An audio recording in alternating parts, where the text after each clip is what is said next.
Wow. Salut à tous, bienvenue sur cette nouvelle vidéo. Aujourd'hui, on se retrouve pour que je vous présente un nouveau modèle de chez Boyeda. Il s'agit du modèle S311.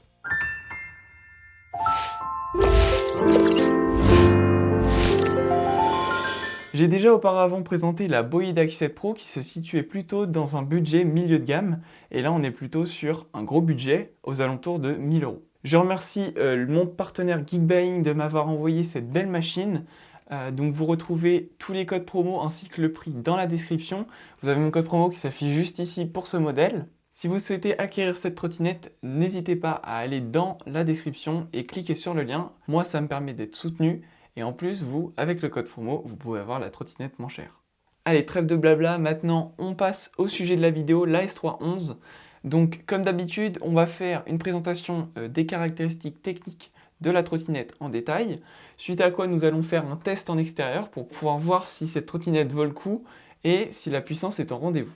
Alors premièrement, lorsqu'on reçoit la trottinette, dans le carton on y trouve bien sûr la trottinette, on a aussi une pompe, on a également un multitool, ce que j'appelle des petits tournevis de toute taille, on a un support de téléphone, on a plein de multiprises selon le pays où on est parce que cette trottinette elle est absolument, on peut l'acheter partout dans le monde.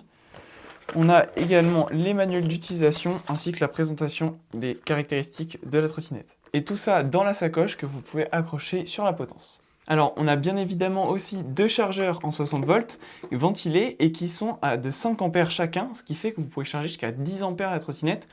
Franchement c'est assez rapide pour avoir testé et on n'a pas l'habitude de ça. Donc oui, cette trottinette elle charge en double chargeur, mais c'est assez habituel pour des modèles en 60 volts, même en 52 volts, ça dépend des marques. Alors commençons tout de suite. Cette trottinette, elle a un moteur dans la roue arrière de 3000 watts et pareil à la roue avant, 3000 watts également. On est sur une batterie en 60 volts qui fait 38 ampères-heure. Donc annoncé, vous pouvez faire entre 80 et 100 km d'autonomie environ à 25 km/h. Évidemment, si vous roulez à 80 sur voie privée, la batterie va forcément chuter et vous pourrez peut-être faire 40 km environ, je pense. On est ensuite sur des freins hydrauliques 2 pistons pour chaque disque. On a aussi des disques de 140 mm, combinés avec des étriers de la marque Mafia. Au niveau des bras oscillants, on est sur un châssis qui est vraiment très connu des trottinettes en 6000 watts. Donc on a une suspension pneumatique à l'arrière qui se situe avec un bras oscillant en deux parties. Et ici, on a une fourche en T que j'aime beaucoup. Il franchement absorbe bien les aspérités de la route. On est aussi sur un châssis du coup qui a un pliage qu'on va voir assez classique sur ces modèles. Donc on a une goupille rouge qui se met en arrière. On a un clic gris qu'il faut cliquer et ensuite ça permet de rabattre toute la trottinette en un seul morceau. Donc pareil pour la déplier. Hop. Et on entend un clic et il suffit de rabattre la sécurité en rouge. Donc effectivement, ce n'est pas le meilleur lock qu'on peut trouver parce qu'il peut prendre du jeu au fur et à mesure de l'utilisation. Mais je trouve pas ça trop grave puisque lorsqu'on a le poids appliqué sur la trottinette, comme on appuie sur la goupille sur le système, le seul moment où on le sent, c'est quand on n'est pas sur la trottinette et qu'on fait des mouvements de va-et-vient sur le guidon. En termes d'esthétique, vous voyez l'ensemble est sur une base de rouge et de noir, même un petit peu gris, vous voyez, gris métallisé. Donc là, on a un beau deck en grip type skate et trottinette freestyle. Donc ici, on a des bandes LED qui font de toutes les couleurs. En parlant de clignotement, vous avez donc des clignotants à l'arrière, assez classiques comme clignotants, c'est des gros clignotants qui dépassent de chaque côté. Sur les moteurs de 3000 watts, on se retrouve avec des pneus off-road. J'ai jamais vu ces types de pneus, c'est assez nouveau pour moi et ils sont plutôt jolis. Donc en termes d'éclairage, autre que les LED et les clignotants, nous avons évidemment des LED à l'arrière rouges et des feux à l'avant blancs. Comme vous le voyez, on est aussi sur des garde-boue qui couvrent plutôt bien l'ensemble de chaque roue, qui permet de ne pas avoir de projection d'eau ou de boue sur le dos et même sur l'avant ou la figure. Alors au niveau de l'étanchéité, on est seulement sur une norme IP54 et je trouve ça assez dommage pour une machine de ce prix. IP54 c'est l'équivalent de recevoir des petites gouttelettes d'eau et en gros un peu d'humidité sur le deck, mais pas plus que ça. Si on arrive sous une grosse pluie, malheureusement, malgré le fait que la trottinette soit jointée en silicone, il peut y avoir de l'eau qui s'infiltre à l'intérieur du deck. C'est pour ça que je vous déconseille pour chaque trottinette d'aller sous l'eau et d'aller sous la pluie. Allez, on est parti pour le test de la Boyeda S311 en extérieur. Donc là, il fait beau, les conditions sont idéales pour rouler. On fait un petit test en agglomération d'abord. On va voir ce qu'elle donne, même si elle a des pneus off-road. Niveau stabilité, on va tester un peu tout ça. Comme ça, après, on ira en forêt et on va voir ce qu'elle a dans le ventre, tout simplement. Donc là, je suis bridé à 25. Forcément, on est sur voie publique. Et après, je me débriderai pour faire de la forêt. Donc, ce qu'il faut savoir en premier temps sur cette trottinette, c'est qu'elle n'a pas un vrai mode de bride à 25 km/h. Ce qui fait que c'est plutôt une machine pour faire du terrain privé. Alors de base, voilà. Après, dans la réalité, on peut très bien ajouter un module de bride. Pareil, je vous conseille pas, je vous recommande absolument pas de rouler débridé. Donc si vous roulez, c'est à 25. Et encore, le mode éco qui est sur la trottinette n'est pas un vrai mode bridé, je le répète. Donc on va voir différentes choses. On va voir la stabilité de la trottinette, la maniabilité, l'accélération, le freinage, également la vitesse maximale sur voie privée. On va voir tout ça pendant le test. Alors franchement, en premier temps, vous voyez, la trotte elle guidonne pas du tout. Bon, après là on n'est pas à très grande vitesse, hein, c'est sûr. Mais vraiment là, si je donne des petits coups de guidon et que je lâche une main, c'est très stable. Elle a aucun guidonnage visible et la direction est vraiment genre ferme, sans être trop molle. Elle est vraiment entre les deux, ce qui fait que c'est vraiment très cool. On va toujours commencer par la partie accélération pour voir le 0 à 25 en un moteur et deux moteurs, comme ça on va pouvoir comparer. Alors on va commencer en moteur, donc je me mets en mode 25 km/h, donc qui est le mode éco. Ce qu'il faut aussi savoir, c'est que quand elle arrive la trottinette, en mode éco elle ne va pas vraiment à 25 GPS. Donc ça vous pouvez le régler dans les P en rentrant dans le LCD. Donc c'est pas très compliqué. Il me semble que il s'agit du P06, quelque chose comme ça. Il faut modifier la valeur en pourcentage et en fait en faisant le test, on voit que la vitesse peut aller à 25. Donc moi je vais vous dire le réglage. Donc en gros, pour aller dans les paramètres, c'est pas très compliqué. Il suffit d'appuyer sur les deux boutons. Ensuite on arrive sur un menu où il y a 4 zéros. Il faut mettre tous les zéros à 1, donc c'est comme un code. Et une fois que tous les zéros sont à 1, il faut appuyer longtemps sur mode. Et là on accède à P01, le voilà. Et donc là, nous on veut aller jusqu'à... Donc c'est P07. P07 qui va décider de la vitesse à laquelle le mode éco va. Donc moi, si vous voulez bien calibrer, c'est la valeur 33 au P07 pour aller à 25 km/h réel. Donc je vais remettre en mode 3, on va faire un moteur. Donc là on a un moteur. Mode éco pour aller à 25 et on va voir ça tout de suite. Je vais me mettre en ligne droite un peu plus loin, comme ça on va voir. Hop.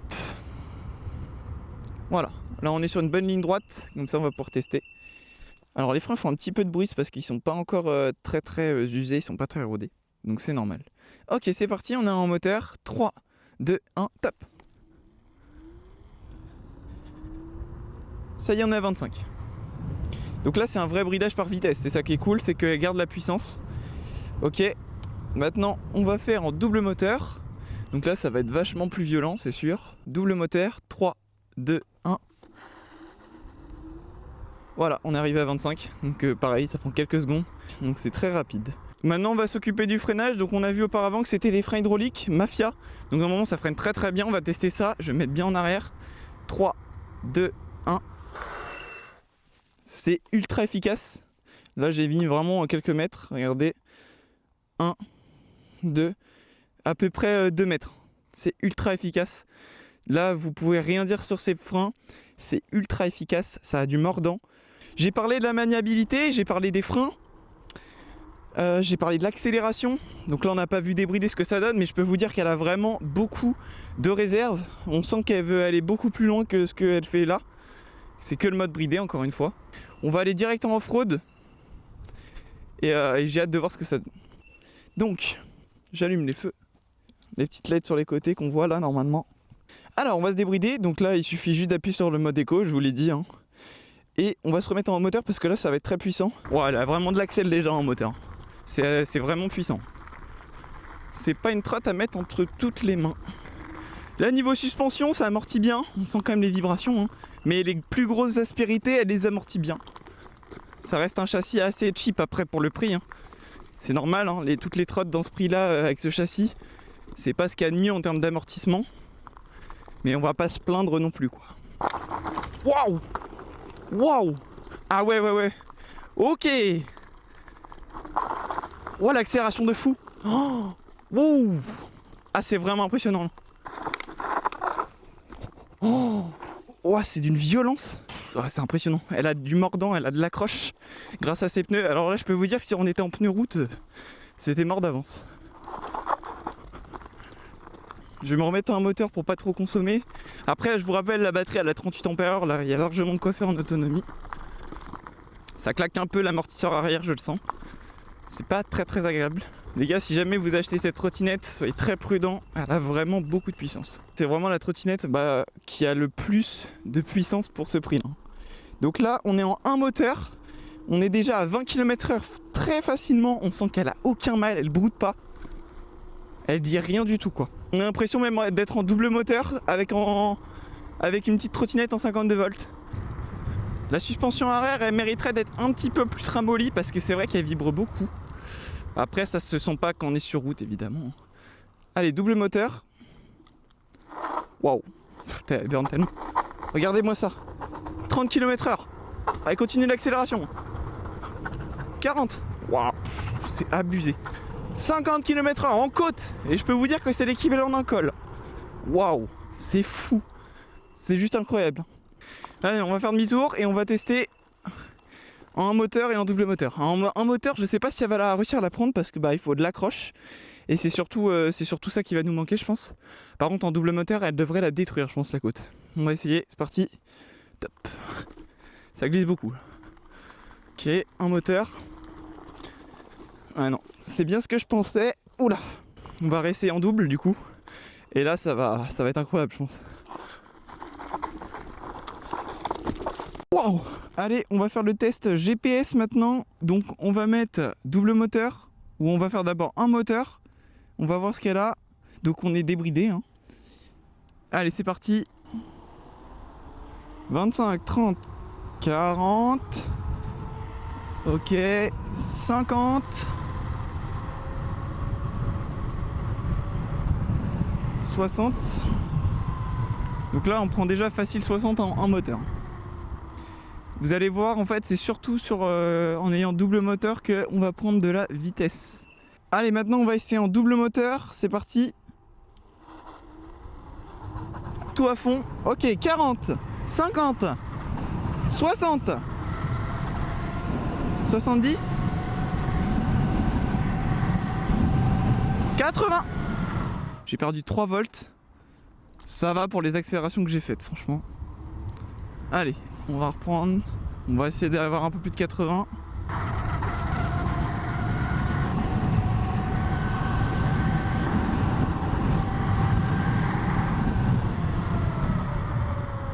Ok, j'ai pris 76 là. Et dites-vous qu'il y a pas mal de vent. Donc c'est normal que j'arrive pas à atteindre les 80. Bon, du coup, on va faire la conclusion de la trotte. On va faire les points négatifs et positifs juste ici, c'est le meilleur endroit. Alors, pour les points négatifs, on va d'abord commencer par ça. Alors, premièrement, au niveau du guidon. Le guidon, le problème, c'est qu'il arrive, c'est un demi-guidon. Un demi-guidon, c'est un guidon qui se plie. Vous voyez, là, il y a une goupille. Et après, voilà, on peut le plier pour qu'elle prenne le moins de place possible. Ça, c'est problématique. Pourquoi ? Parce qu'en fait, on a du jeu qui apparaît au fur et à mesure de l'utilisation, qui est vraiment pas top. Ça inspire pas confiance. Donc je vous le conseille de le changer si vous l'avez. Ensuite, en second temps, il y a un autre truc que j'aime pas, c'est les clignotants. Pourquoi ? Parce qu'en fait, c'est des clignotants cheap. Il y en a de meilleure qualité qui sont à peu près les mêmes, hein, qui viennent de chez là aussi. Je pourrais vous mettre le lien dans la description d'ailleurs. Donc ils sont très fragiles.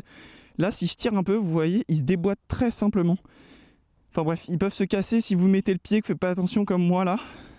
Ça a vite fait de se casser, donc je vous mettrai un lien de plus fiable si vous souhaitez les changer. Il y a un petit peu de jeu, de base quand elle est neuve, sur ce châssis-là. Mais faut savoir que c'est normal et que c'est vraiment pas dangereux ou grave. Faut juste le savoir. Et le dernier défaut aussi, c'est au niveau de la suspension arrière. C'est une suspension, je crois que c'est pneumatique. Bref, elle est vraiment pas terrible. Elle amortit mal les chocs, ou elle vibre. C'est pas très agréable à la conduite, vous le verrez. Contrairement à la fourche avant qui amortit vraiment très bien les chocs. Donc je vous conseille de passer sur un amortisseur plutôt à ressort qui fera plus le taf, mieux en tout cas.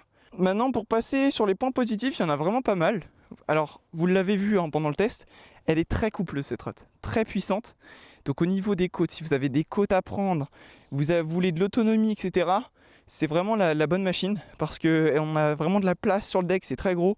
Donc si vous faites comme moi du 46, vous avez des grands pieds, largement de la place. Vous pouvez faire autant de off-road que de route. Elle est stable sur les deux, vous voyez. Elle guidonne pas, vous pouvez lâcher une main, avoir totalement confiance. Au niveau de l'éclairage, pareil, quand on freine, on voit très bien de loin les lumières rouges.